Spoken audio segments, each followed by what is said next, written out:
मकर संक्रांति पर गोरक्षनाथ मंदिर में अर्पित की गई खिचड़ी। परंपरा के अनुसार सीएम योगी ने चढ़ाई पहली खिचड़ी। अमरोहा में बसपा नेताओं ने मनाया मायावती का 67वां जन्मदिन। गरीबों को बांटे सैकड़ों रजाइयां।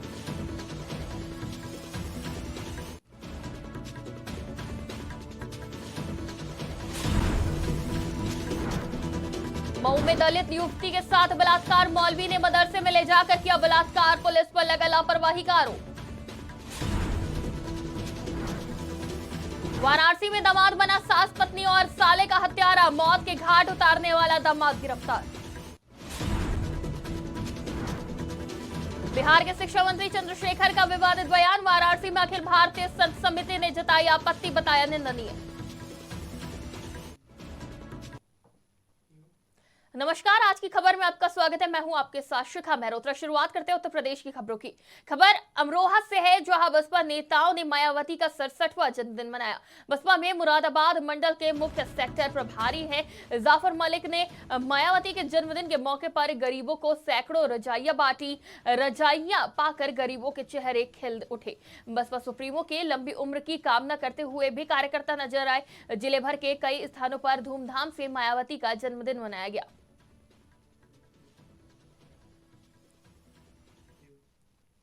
मुख्यमंत्री योगी आदित्यनाथ ने गोरखनाथ मंदिर तड़के सुबह 4 बजे खिचड़ी चढ़ाई। मान्यता है कि गोरक्षनाथ मंदिर में गोरक्ष पीठाधीश्वर जो भी होता है वो सबसे पहले अपनी खिचड़ी मुख्य रूप से गुरु गोरक्षनाथ को अर्पित करता है, क्योंकि गुरु गोरक्षनाथ का मनपसंद प्रसाद भोजन खिचड़ी ही था। उसके बाद नेपाल राजघराने से आई हुई पहली खिचड़ी गुरु गोरक्षनाथ को अर्पित किया जाता है। फिर उसके बाद आम श्रद्धालुओं के लिए गुरु गोरक्षनाथ मंदिर का पट खोल दिया जाता है।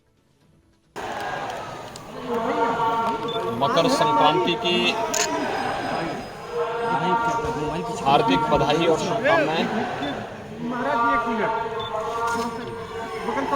आज मकर संक्रांति है। जगत पिता सूर्य की उपासना का पर्व पूरे देश के अंदर अलग अलग नाम और रूपों में यह पर्व मनाया जाता है। प्रकृति पूजा का एक और उसके साथ तारतम्य स्थापित करने का एक अद्भुत आयोजन। उत्तर भारत में मकर संक्रांति यह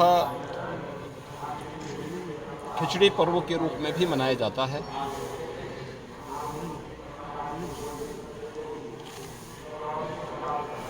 इस माह में लाखों की संख्या में कल्पवासी प्रयागराज में 1 महीने तक प्रवास करते हैं। साधना और अनुष्ठान के कार्यक्रम के साथ जुड़ते हैं।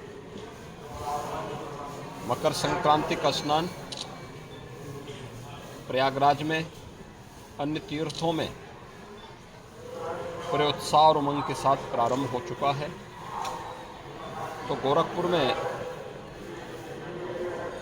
शिवावतार महायोगी बाबा गोरखनाथ जी को लाखों की संख्या में श्रद्धालुजन अपनी आस्था की पवित्र खिचड़ी चढ़ाने के लिए यहाँ आए हैं। मैं इस अवसर पर पूरे प्रदेश वासियों को मकर संक्रांति की हार्दिक बधाई देता हूं।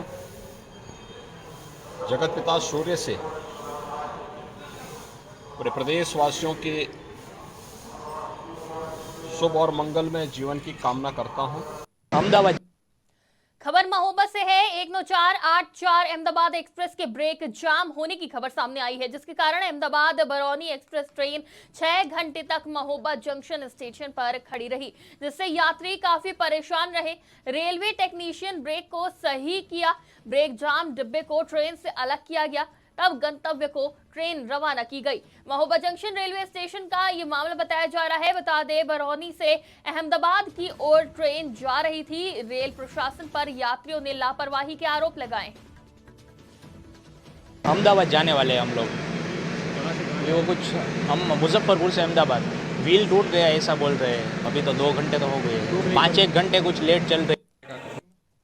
मऊ में दलित युवती के साथ बलात्कार का मामला सामने आया है। बलात्कार का आरोप मौलवी पर लगा है। मौलवी सहित उसके साले ने दलित युवती को नेपाल बॉर्डर स्थित महाराजगंज और सिवान के मदरसे में ले जाकर बलात्कार किया। मूकदर्शक बनी रही पुलिस, ऐसा आरोप लगाया जा रहा है। कोतवाली पुलिस और साराहू चौकी इंचार्ज पर लापरवाही का आरोप लगा है। पुलिस मुकदमा दर्ज कर पीड़ित युवती का मेडिकल करा रही है। घटना मऊ शहर कोतवाली क्षेत्र अंतर्गत साराहू पुलिस चौकी क्षेत्र की बताई जा रही है। एक कोतवाली में अनुसूचित जाति की बच्ची थी, उसका अपहरण हुआ था।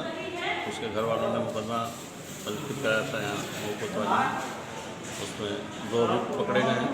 जो अपीड़िता ने बयान दिया है उसके हिसाब से इन लोगों ने टोना और जादू करने का डरा धमका के उसको लेके गए और यहाँ से सिसवा बाजार लेके गए थे और उसके साथ शारीरिक संबंध बनाया, भ्रम में डाल के, और उसको धमकी दिया कि तुम बताओगे तो तुम्हारे घर वालों पे जादू टोना कर देंगे, उनको नुकसान पहुँचा देंगे। ये पकड़े गए हैं, इनका मेडिकल कराया जा रहा है, नियमानुसार इनका रिमांड बन गया है, जेल जा रहा है।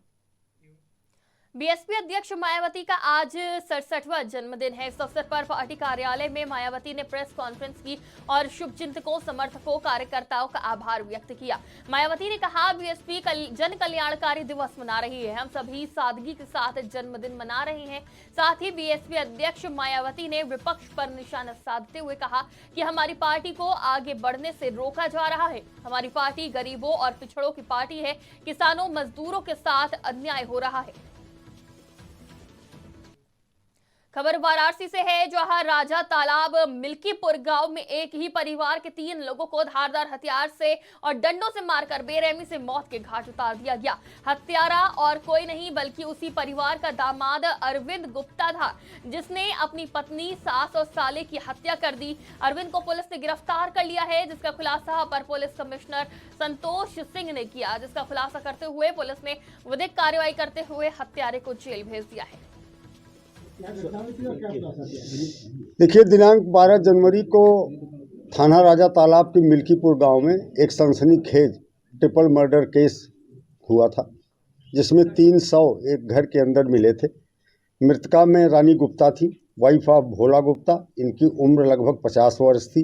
इनकी बेटी श्रीमती पूजा गुप्ता, वाइफ ऑफ अरविंद गुप्ता, और इसकी उम्र लगभग 30 वर्ष थी। इसका शव था। तीसरा मोहन गुप्ता, जो रानी गुप्ता का बेटा था, लगभग 22-23 साल का था। ये तीनों शव एक घर के अंदर मिले थे और इसका सफल अनावरण आज किया गया है। बिहार के शिक्षा मंत्री चंद्रशेखर के विवादित बयान पर अखिल भारतीय संत समिति के महामंत्री जितेंद्रानंद सरस्वती ने कहा, ये निंदनीय ही नहीं, घोर आपत्तिजनक है। ग्रंथ को जाति की आग में झोंकना निंदनीय है। गोस्वामी तुलसीदास जी द्वारा रचित रामचरितमानस और मनुस्मृति के बारे में दिया गया बयान निंदनीय ही नहीं, घोर आपत्तिजनक भी है। अरे, जब 91 के दौर में भारत में उदारीकरण के कारण आईटी सेक्टर हब बन रहे थे पूरे देश में, उस समय भी बिहार मंडल आयोग की सिफारिशों में उलझा था। और आज 21वीं सदी में जब पूरा देश विकास कर रहा है, उस समय तब भी चरवाहा विद्यालय खोल रहे थे। और आज भी शिक्षा की जो गति बिहार में है, लाखों पद खाली पड़े हैं।